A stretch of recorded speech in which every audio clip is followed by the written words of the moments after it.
Donc en général, que recherche un investisseur?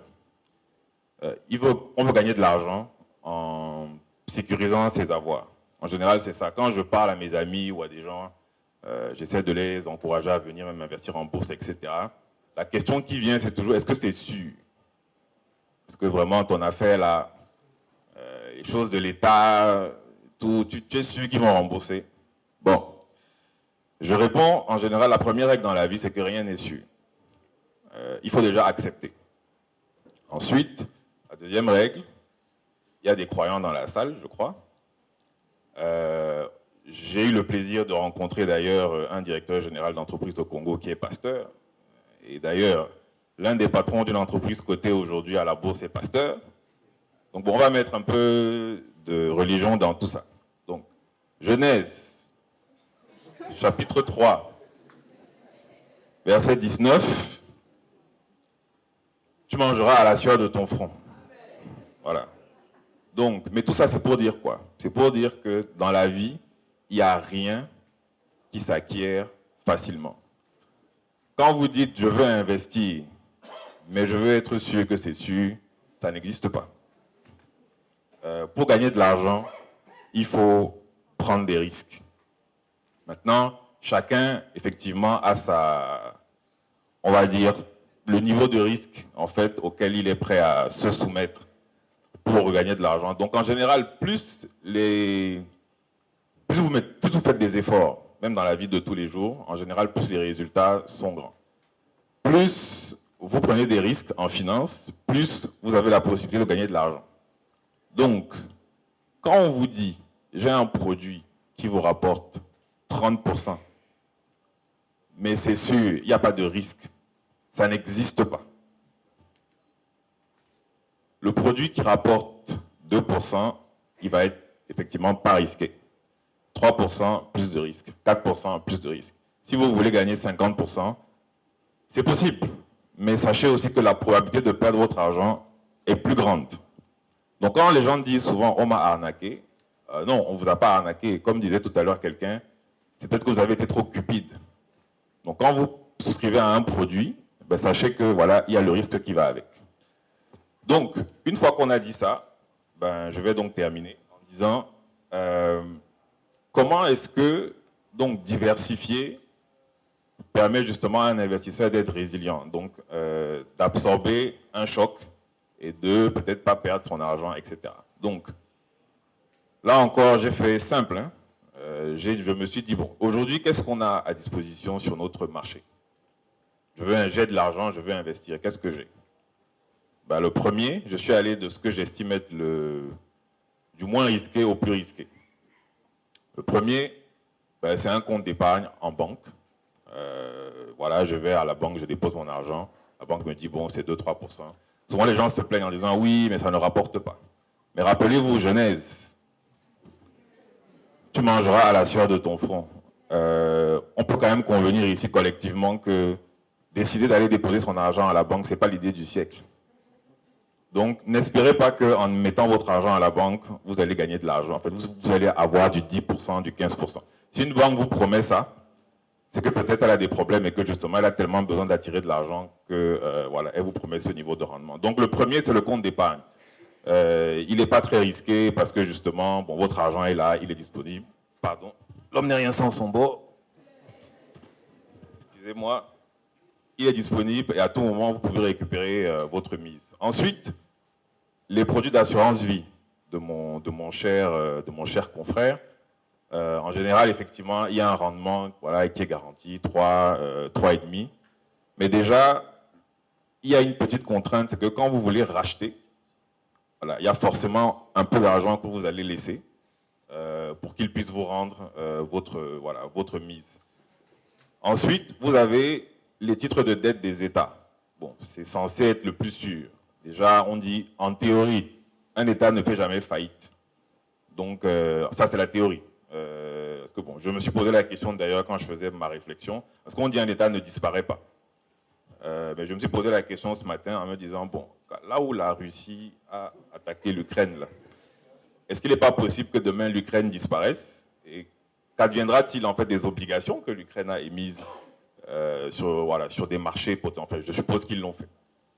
Mais bon, ça reste quand même un actif, des actifs assez sûrs dans notre zone, de par le fait qu'effectivement, un État ne fait pas faillite en théorie, et que bon, aujourd'hui, on a quand même des mécanismes avec la Banque centrale qui rendent voilà, les titres plutôt sûrs. Ensuite, vous avez les titres de dette d'entreprise, donc obligations de sociétés, comme par exemple voilà, ce qu'on a pu faire l'année dernière. Vous avez quelques emprunts obligataires de sociétés qui sont cotés. Là, déjà, on est à un niveau de risque un peu plus élevé parce qu'une entreprise, ça peut disparaître. Une entreprise peut avoir des difficultés et être incapable de vous rembourser demain. Donc, il y a déjà un niveau de risque qui est un peu plus important. Et en plus de ça, si vous voulez récupérer votre argent, vous devez vendre le titre et vous ne savez jamais à quel prix vous pouvez le vendre. Enfin, le titre le plus risqué, c'est les actions. Là, vous devenez effectivement actionnaire d'une entreprise et vous courez le risque total de l'entreprise qui ne sera en mesure de vous verser des dividendes que si elle fait des bénéfices. Et vous prenez également en fait un pari sur la valeur future de l'action que vous achetez. Maintenant, une fois qu'on a dit ça, c'est ce qu'on a sur notre marché à peu près. J'évite volontairement une certaine classe de produits et je dirai tout à l'heure pourquoi. Quand vous avez votre argent en banque, ben, quel est l'événement potentiellement défavorable qui peut arriver? Ben, c'est que peut-être la banque fasse faillite, ou alors qu'il y ait une crise du système bancaire qui fait que bon, vous ne puissiez pas récupérer votre argent. Quand vous avez votre argent, je simplifie, hein, bien sûr. Quand vous avez votre argent ensuite dans un projet d'assurance vie, c'est à peu près pareil. La compagnie d'assurance peut disparaître demain. Voilà, il peut y avoir une crise financière qui fait que les placements qu'elle a elle-même fait voilà, se sont cassés la figure. Donc, quand vous avez en face un titre d'État, ben, le risque c'est peut-être que bon, il y ait une guerre qui éclate, qu'un État soit en crise, etc., etc. Titre de dette d'entreprise, c'est pareil. La possibilité que l'entreprise fasse faillite, disparaisse, soit incapable de vous rembourser. Pareil pour un titre de capital. Et donc, si je vous demandais aujourd'hui, une fois que j'ai dit ça, c'est quoi le meilleur placement? Quelqu'un me dirait peut-être c'est la banque. Mais on va dire oui, mais ça ne rapporte pas. Bon, c'est l'État, mais l'État, voilà.